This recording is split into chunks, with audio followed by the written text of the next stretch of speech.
This kit includes everything you will need to make your own DIY map kit coasters. Let's get started. Trace the coasters on the back side of the map paper.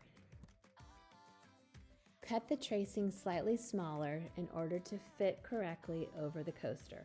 Now there's a window change. I've never ever felt this way. Longing for you, pick up the phone. Catching the Paint the coasters with one coat of beadboard.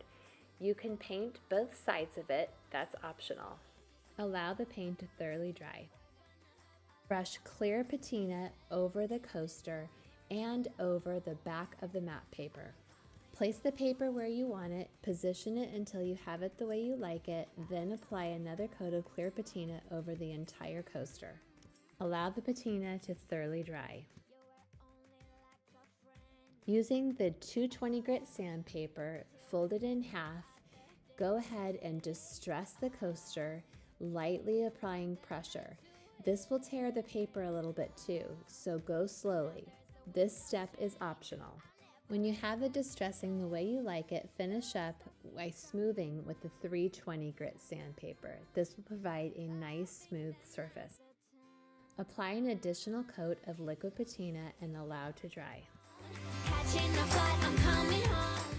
Using the artist brush, you can apply a little bit of the gold patina for emphasis.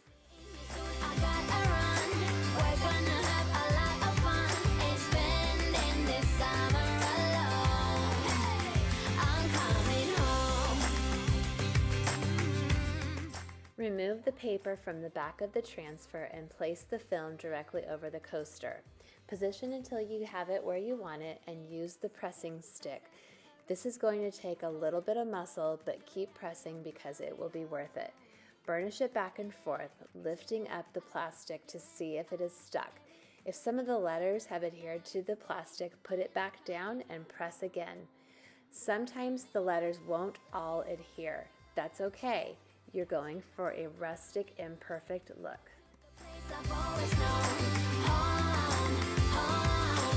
Seeing you soon, I gotta run. We're gonna You can optionally distress it a little bit again, but be sure to add another coat of liquid patina if you choose this step. Now it's time to enjoy your finished product. You can wrap it and give it a gift, or it's a gift to yourself.